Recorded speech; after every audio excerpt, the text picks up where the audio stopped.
Bonjour à toutes, bonjour à tous, nous sommes actuellement en temps réel, vendredi 22 février, les 9h36.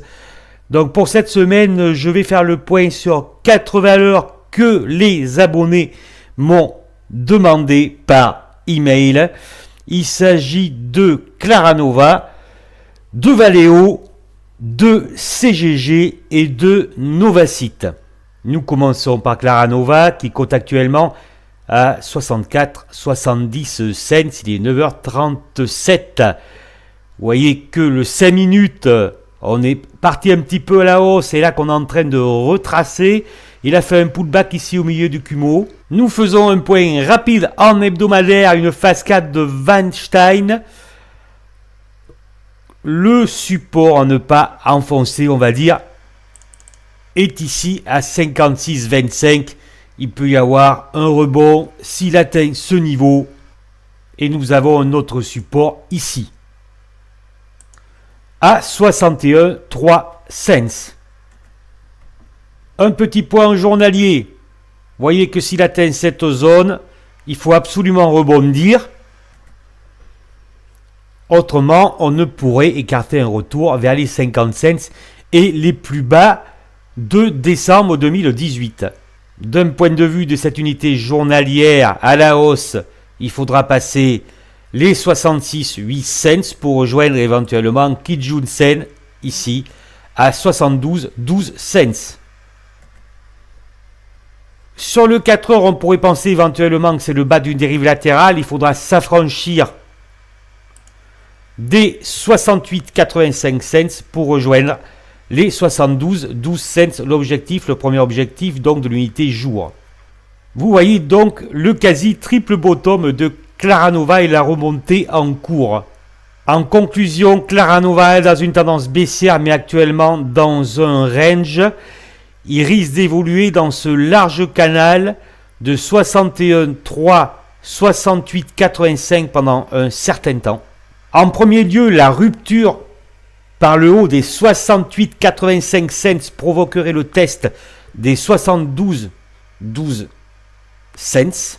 La rupture par le bas des 72,8 provoquerait le test des 61,3 et la rupture de cette dernière enverrait le titre probablement vers les 56,25 cents. Je vous dis à tout à l'heure pour un point sur Valeo. Il est 10h06 et l'on se retrouve avec le 5 minutes de Valeo. Valeo qui actuellement est à 27,89 €, qui a ouvert en hausse suite à ses résultats. Et là qui retrace actuellement. Vous voyez là, il y a une petite consolidation ici sur le 5 minutes avec des mèches basses. Est-ce que ça va repartir? Nous allons regarder ça ensemble. On fait un petit tour en hebdomadaire. Nous avons une phase 4 de Weinstein sur Valeo. Et là, nous sommes à l'intérieur d'un canal qui dure depuis octobre. On va dire ici et ici.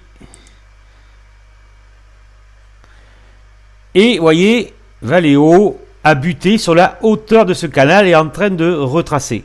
Dans une tendance baissière puisque nous sommes en phase 4 de Weinstein.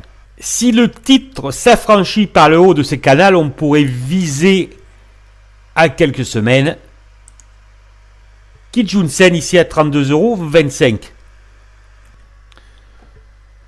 En journalier, vous voyez l'étoile filante en formation. Attention, la journée n'est pas terminée. Ça peut très bien être Marubozu de hausse et de rupture de canal.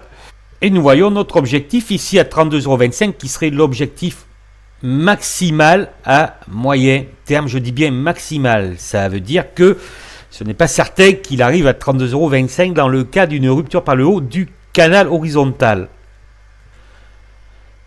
Le premier support qui ne menacerait pas cette rupture éventuelle par le haut se trouve ici à 25,84 €. Cette zone a des 25,84 €. Si l'on revient dessus, on peut très bien aller retester le haut du canal et rompre ce canal. La rupture des 25,84 € entraînerait le test éventuel du gap haussier du lundi 11 février avec un retour sur les 24,61 €, voire le comblement de ce gap. Allez, je fais un petit tour en 5 minutes. Vous voyez ce canal là. Valeo essaie de s'affranchir. Voilà. Des 28,04 €. 28,07 € pour aller chercher au moins Kijun-sen ici à 28,38 €. En 4 heures, une belle dérive horizontale du titre Valeo. Alors là, voilà, on vient de tester le haut, vous voyez, là on pense que allez, on peut y aller, mais en fait on vient de tester le haut du canal et là bien sûr les vendeurs se sont manifestés. Une reprise est possible sur retracement. Vous voyez la zone avec la M20 et Kijun-sen, hein. Sur les 26,61, on pourrait repartir également vers le haut, en tout cas sur l'intraday. Nous retrouvons nos fameux 26,61 €. Alors voilà, hein. Alors vous voyez la mèche, ça pourrait s'arrêter un peu plus haut et repartir. Parce que là, l'horaire est haussier. Pour l'instant, c'est haussier, il n'y a rien à dire. Nous avons fait notre petite étoile filante.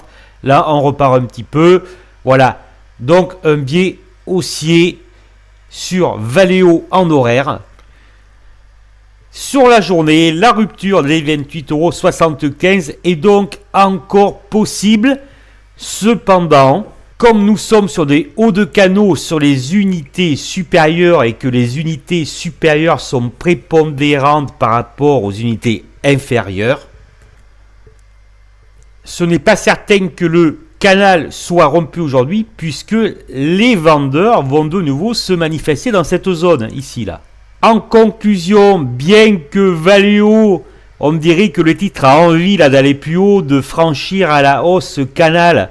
Voilà, on dirait qu'il a envie, mais je reviens quand même sur le 4 heures qui est très significatif. Vous voyez ce 4 heures là, cette grande remontée là, ici. Et vu cette dérive horizontale, il y a de fortes probabilités que Valeo revienne vers les 26,61 €, voire dans la zone des 25,84 €. À ce moment-là, il pourrait repartir de nouveau tester les plus hauts. Cela, bien sûr, est seulement mon avis. Ce n'est pas une recommandation. J'ajouterai personnellement que pour l'instant, je ne crois pas à une rupture des 25,84 € pour le moment. Après, il faudra voir dans les jours à venir ce qui va se produire au niveau de la macroéconomie. Et si dans cette probabilité, il y a une rupture des 25,84 €, nous irions chercher les 24,61 €. Nous allons faire une petite pause et nous passerons à CGG. Je vous dis à tout à l'heure. De retour, il est 10h38. Nous passons à CGG qui compte actuellement 1,66,5 €. Le 5 minutes de CGG. Alors, on teste actuellement les plus hauts ici. 1,66,5, nous y sommes. Il y a un petit gap ici. On peut aller chercher éventuellement les 1,67. Puis éventuellement, à très court terme, le OSSB ici à 1,67,5. Le point sur la tendance moyen terme, CGG dans une tendance baissière, une cascade de Weinstein. Un magnifique rebond, mais là qui bute sur une forte résistance ici. À 1,75,4 €. En journalier, vous voyez d'ailleurs les 1,75,4 correspondent au comblement d'un gap hebdomadaire.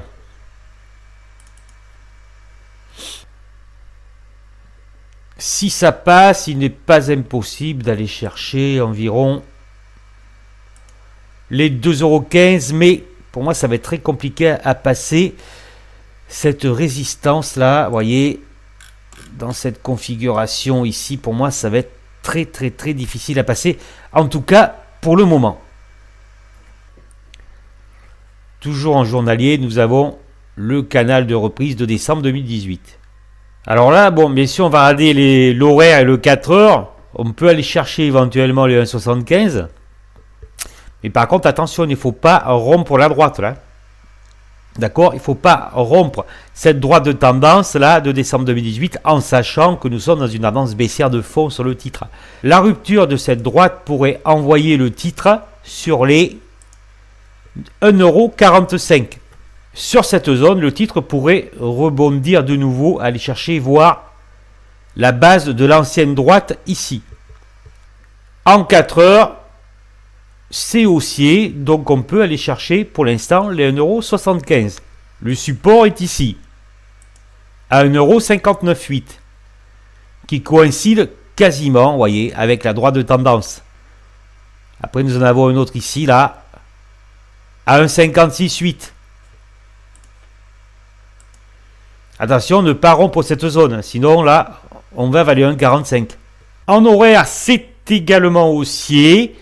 Il faudra passer les 1,72 €, le dernier plus haut, avant d'aller tester les 1,75,4 €. Donc, je me répète, c'est tout à fait possible pour CGG d'aller chercher cette zone des 1,75 € pour le moment. En conclusion, à court terme, CGG peut continuer sa progression. C'est tout à fait possible, on va dire, tant que les 1,598 ne sont pas enfoncés. À moyen terme, passer cette zone va être très difficile. On peut évidemment aller chercher ici la moyenne 30. Vous voyez, faire une petite sortie là vers les 1,78, 1,79. Pour ma part, et ce n'est que mon avis, je m'attends à une rupture de cette droite de tendance et à un test des 1,45 €. Il faudra voir ce qui se produira sur cette zone à 1,45 € qui peut très bien revenir chercher ici les 1,66. La rupture des 1,45 puis des 1,35 relancerait la tendance baissière du titre qui, je vous rappelle, est toujours le cas à moyen long terme. Dans quelques minutes, je vais passer à la dernière valeur, Novacite. Novacite, le 5 minutes qui cote 32 cents, qui repart à l'assaut de son précédent sommet ici. Voilà le 5 minutes, une dérive latérale en formation. Il y a de fortes chances, si toutefois Novacite revient ici tester les 32,8, que cela redescende au moins ici sur les 39,0309 cents. Novacite, c'est ultra baissier comme vous le voyez. Voilà. Depuis juillet 2015, on passe de 5 € à 32 cents. Là, c'est ultra baissier. La conséquence, c'est pour que ce genre de société, le moindre rebond est vendu activement par les spéculateurs. Cela devient des valeurs spéculatives, voilà, des penny stocks. On peut avoir des rebonds extrêmement violents, mais par contre, c'est retracé par la suite. Ça peut prendre un certain temps. Et après, quelques mois plus tard, on se retrouve avec des nouveaux plus bas. Visiomed, par exemple, est un exemple parfait dans ce sens. En journalier, nous avons fait un nouveau plus bas, un signal de vente ici. Hop, voilà. Et là, il y a un rebond technique, voilà, classique, hein, un rebond technique, je dirais, bon, qui peut atteindre, peut-être, je dis bien, c'est une probabilité, mais bon, c'est très baissier, donc voilà, hein, qui peut atteindre la moyenne 20 à 33 cents, voire éventuellement Kijun-sen à 34-35 cents. Personnellement, je ne suis pas sur la valeur et je n'ai pas de position sur toutes les valeurs que j'expose aujourd'hui.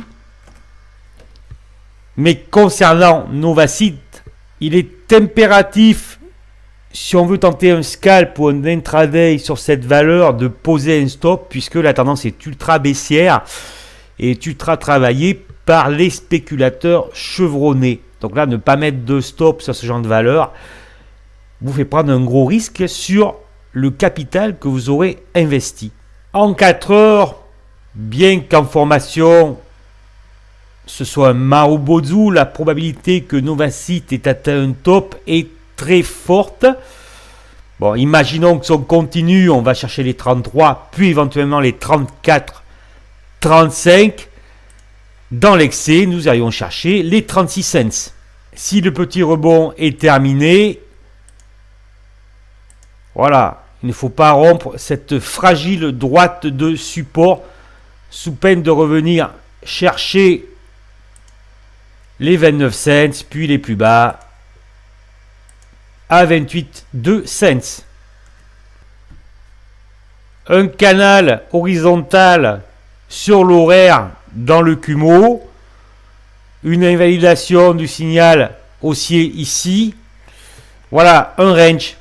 C'est très simple, un range entre 29 et 33 cents. On passe les 33, on va chercher les 34, 35, puis éventuellement les 36. La rupture de cette droite ici, on va chercher les 29, on rompt le canal pour aller chercher les 28. Et là, on peut avoir de nouveau un signal de vente. Et la valeur continuera sa tendance baissière de fond. Voici pour ces 4 valeurs. J'espère que ce temps réel vous a plu. N'hésitez pas à laisser des commentaires, me mettre un pouce vers le haut, voire de partager cette vidéo. Ce serait apprécié pour le référencement sur YouTube. Vous souhaitez une analyse de vos valeurs favorites? Contactez-moi à sbcshimokutrading@gmail.com. Tout est absolument gratuit, il n'y a aucune contribution en retour de ces analyses. Je vous recommande également de vous inscrire à la newsletter mensuelle car la semaine prochaine, je vais présenter en vidéo la newsletter de mars. Ne manquez pas cette newsletter grâce à mon expérience et au travail que j'effectue à cette préparation depuis plusieurs semaines. Je vous donnerai un aperçu de la tendance à venir sur les prochaines semaines. En attendant ce rendez-vous, je vous souhaite à toutes et à tous un très bon week-end. Salut à tous et à toutes.